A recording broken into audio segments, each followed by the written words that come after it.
السلام عليكم ورحمة الله تعالى وبركاته. الحمد لله رب العالمين والعاقبة للمتقين والصلاة والسلام على أشرف المخلوقين وعلى آله وصحبه أجمعين.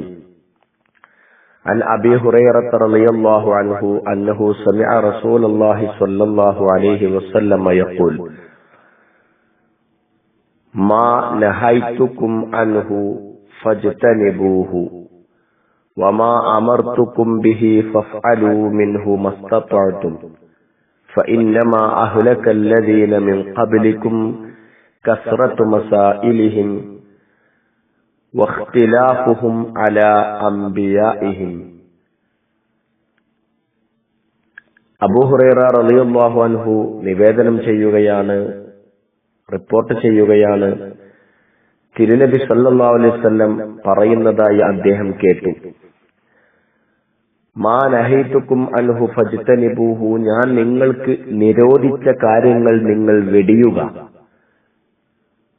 വമാ അമർതുക്കും ബിഹി ഫഫ്അലൂ മിൻഹു മസ്തതഅ്തും, ഞാൻ കൽപ്പിച്ച കാര്യങ്ങൾ കഴിയും വിധം നിങ്ങൾ പ്രവർത്തിക്കുക. فإنما أهلك الذين من قبلكم كثرة مسائلهم, നിശ്ചയം നിങ്ങളുടെ മുമ്പുള്ള സമൂഹങ്ങളെ നശിപ്പിച്ചത് അവരുടെ ചോദ്യങ്ങളുടെ ആധിക്യവും വഖ്തിലാഫുഹും അലാ അംബിയാഇഹിം, തങ്ങളുടെ പ്രവാചകന്മാരോടുള്ള അവരുടെ അഭിപ്രായ വ്യത്യാസവുമായിരുന്നു. ഹബീബ് സല്ലല്ലാഹു അലൈഹി വസല്ലം ചെയ്യാൻ പറഞ്ഞത് ചെയ്യണം, കഴിവിന്റെ പരമാവധി പ്രവർത്തിക്കണം, നിരോധിച്ച കാര്യങ്ങളെ പൂർണ്ണമായും വെടിയണം. ഇതാണ് ഈ ഹദീസിന്റെ സാരം. വിശുദ്ധമായ ഖുർആനിൽ കാണാം: യാ അയ്യുഹല്ലദീന ആമനൂ ലാ തുഖദ്ദിമൂ ബൈന യദയില്ലാഹി വറസൂലി, സത്യവിശ്വാസികളെ, അല്ലാഹുവിന്റെയും അവന്റെ ഹബീബ് സല്ലല്ലാഹു അലൈഹി വസല്ലമ തങ്ങളുടെയും സന്നിധിയിൽ നിങ്ങൾ മുൻകടക്കാതിരിക്കുക. വത്തഖുല്ലാഹ്, നിങ്ങൾ അല്ലാഹുവിനെ സൂക്ഷിക്കണം. ഈ പറഞ്ഞതിന്റെ മഅന,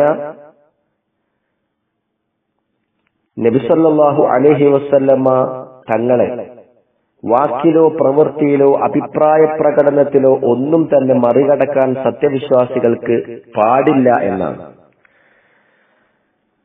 അല്ലാഹു സുബ്ഹാനഹു വ തആല പരിപൂർണമായ രീതിയിൽ തിരുനബി സല്ലല്ലാഹു അലൈഹി വസല്ലമ തങ്ങളെ പിൻപറ്റാൻ നമുക്കൊക്കെ തൗഫീഖ് നൽകട്ടെ. അതേപോലെ നമ്മുടെ മശായിഖന്മാരെ പിന്തുടരാനും നമുക്ക് അല്ലാഹു ഭാഗ്യം നൽകട്ടെ.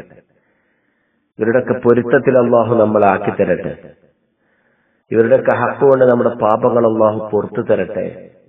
ഈ മാസത്തിന്റെ ഫള് കൊണ്ടും ഇവരുടെയൊക്കെ ഹക്ക് കൊണ്ടും നമ്മുടെ പാപങ്ങളെ ഒരുക്കിക്കളഞ്ഞു തരട്ടെ. സ്ഫുടം ചെയ്തെടുക്കപ്പെടുന്ന വിഭാഗത്തിൽ നമ്മൾ ഉൾപ്പെടുത്തട്ടെ. രോഗങ്ങൾക്ക് ശിഫ നൽകട്ടെ. എല്ലാ മുറാദുകളും ഹാസിലാക്കട്ടെ. അസ്സലാമു അലൈക്കും വറഹ്മത്തുള്ളാഹി തആല വബറകാതുഹു.